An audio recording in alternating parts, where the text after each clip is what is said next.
भूर्भुवः स्वः तत्सवितुर्वरेण्यं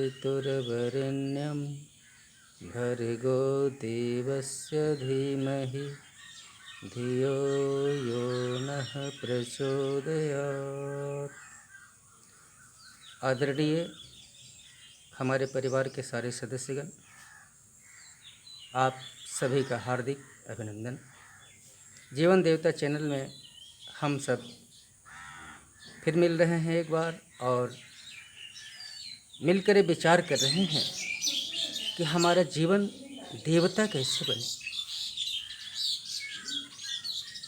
हम मनुष्य हैं तो क्या हमारे अंदर मनुष्यता है? हम मानव हैं तो क्या हमारे अंदर मानवता है? प्राणी हैं तो हमारे अंदर प्राण है? इन सारे तथ्यों पर हमने विचार किया है और फिर इस पर हम चिंतन करेंगे। सबसे बड़ी बात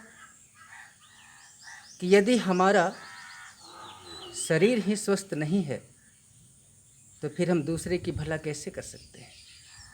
एक रोगी, एक असहाय, एक दीन, एक दुखी व्यक्ति दूसरे की भलाई, दूसरे की सेवा, दूसरे की सहायता कैसे कर सकता है? तो हमारे अंदर कुछ बुरी आदतें आ गई है, उसे हमें छोड़ना होगा। और हमें क्या भोजन ग्रहण करना चाहिए,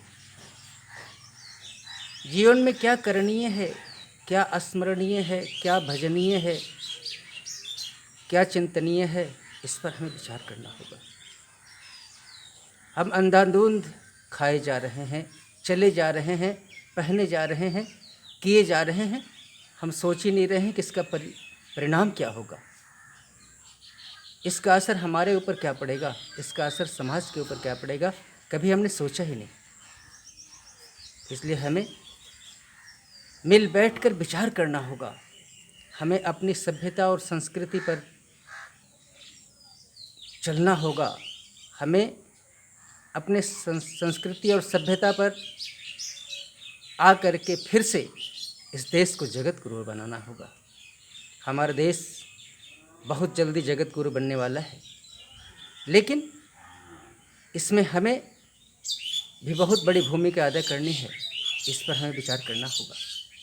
हम ही तो देश हैं, हम ही तो भारत माता हैं। यदि हम ठीक न हुए, हमारा परिवार ठीक न हुआ, हमारा समाज ठीक न हुआ, हमारा राज्य ठीक न हुआ, तो फिर हमारा देश ठीक कैसे हो सकता है? इसलिए हमें अपने आप में सुधार लानी होगी। हम बदलेंगे, युग बदलेगा। इस पर हमें विचार करना होगा। और कुछ हमारे घर में जो बर्तन हैं उस पर भी हमें ध्यान देना होगा कि जिस बर्तन में हमारा भोजन पक रहा है, जिस बर्तन में हम भोजन ग्रहण कर रहे हैं, क्या है बर्तन हमारे अनुकूल है? क्या जिस बर्तन में हम भोजन बना रहे हैं, कहीं हमारा भोजन तो जहरीला नहीं बन रहा? जैसे आज एल्युमिनियम प्रेशर कुकर का रूप धर के हमारे किचन में आ पहुंचा है। वो बहुत बड़ा राक्षस है जो हमारे परिवार को खाया जा रहा है। एल्युमिनियम में बना हुआ भोजन, एल्युमिनियम में खाया हुआ भोजन जहरीला हो जाता है। हमें अपने घर से एल्युमिनियम को विदा करना होगा, क्योंकि यह हमारे लीवर को, हमारे पेट को कभी ठीक रहने नहीं देगा। साथ ही साथ हमें अपने घर में कम से कम पीतल का कुछ पात्र जुटा लेना होगा भोजन के लिए। कुछ कासा, कुछ लोग फूल कहते हैं, उसकी थाली, उसके लोटे, उसके गिलास जुटाने होंगे। क्योंकि इन सारे पात्रों में भोजन करने पर हमारे अंदर जो प्रोटीन जाता है, जो विटामिन जाता है, उससे हमारा शरीर स्वस्थ होता है। इसलिए याद रखें, भूल कर भी अपने घर में एल्युमिनियम का प्रयोग न करें। इसमें बना हुआ भोजन जहर हो जाता है। मिट्टी के पात्र में जो भोजन पकता है उसमें 100% प्रोटीन रहता है, 100% विटामिन रहता है। वही भोजन जो कांसे के, फूल के बर्तन में पकता है उसमें 97% विटामिन रहता है। वही भोजन जो पीतल के बर्तन में पकता है उसमें 93% विटामिन रहता है, और वही भोजन अल्मुनियम में यदि पकता है तो उसमें मात्र 7% विटामिन रह जाता है। आप विचार कीजिए हमें क्या करना चाहिए।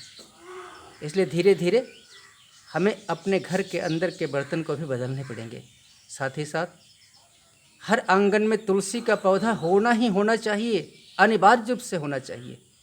यदि 2-4-10 पौधे आपने तुलसी का लगा दिया तो बहुत अच्छी बात है, नहीं तो एक तुलसी के पौधे को तो चौरा बनाकर अपने आंगन में रखें ही, क्योंकि धार्मिक मान्यता के अनुसार तुलसी को हम माँ मानते हैं, वो देवी हैं। लेकिन इस मायने में भी, हमारे शरीर के फायदे में भी, जिस घर में तुलसी का पौधा रहता है उस घर में मलेरिया के मच्छर या बहुत सारी बीमारियां कम हो जाती है। उससे हवा टकरा के जो आती है, हमारे घर का वातावरण शुद्ध होता है। और तुलसी के पौधे से 24 घंटा ऑक्सीजन निकला करता है। अभी का जो मौसम है, आसमान में बिजलियां चमक रही हैं, वज्रपात हो रहे हैं, इसके निदान के लिए भी हमारे पास हमारे धर्म ग्रंथों में बहुत पुरानी पद्धति है जिसे हमने भुला दिया। वो है, मैंने एक दिन बहुत पहले बताया था, वो है बजरंगबली का ध्वजा, हनुमान जी का पताका हर दरवाजे पर होना ही होना चाहिए। उत्तर और पूरब के कोने पर इसे गाड़ना चाहिए, स्थापित करना चाहिए। इससे क्या फ़ायदा होगा? विचार कीजिए, सोचिए कितना बड़ा हमारा काम करता है। वैसे तो ये महावीर जी हैं, बजरंगबली हैं, देवता मान के हम पूजा करें, लेकिन यदि हम रक्षा के ख्याल से इसे गाड़ते हैं, लगाते हैं, ध्वजारोहण करते हैं, तो इससे फ़ायदा कितना है? ध्वजा में क्या होता है? एक लंबा सा बाँस, उसमें रस्सी लपेटी हुई होती है, उसके ऊपर एक पताका होता है, और नीचे उस रस्सी को एक कपड़ा से कस करके बांधा जाता है, जिसे आप लंगोटी कहते हैं। जब वर्षा पड़ता है तो सबसे पहले वो ऊपर का पताका भींगता है और उस रस्सी के सहारे पूरा बाँस भींग जाता है। और जब बिजली वज्रपात होना होता है ना, तो वज्रपात उसी ध्वजा पर हो जाता है और हमारे जान माल बच जाते हैं। इस तरह से हर दरवाजे पर हनुमान जी का ध्वजा होना ही चाहिए। इस तरह से हम अपनी पुरानी सभ्यता और संस्कृति को भूल गए, जबकि इसमें पूरा का पूरा विज्ञान छुपा हुआ था, पूरा का पूरा आत्मरक्षा की बात थी। हमारा कोई भी ऐसा नियम जो पौराणिक मान्यता पर आधारित है, उसमें प्योर विज्ञान छुपा हुआ है, और हमारे प्राण रक्षा के लिए ये सारी चीज़ें की गई है। इसलिए हमें करना ही करना चाहिए। हमें प्रतिदिन अपने घर में कुछ न कुछ हवन कर ही देना चाहिए, जिससे वातावरण शुद्ध रहेगा, बड़े बड़े बीमारियों का आक्रमण हमारे घर में नहीं होगा, हमारा परिवार सुरक्षित रहेगा। और आज इतना ही। ओम शांति।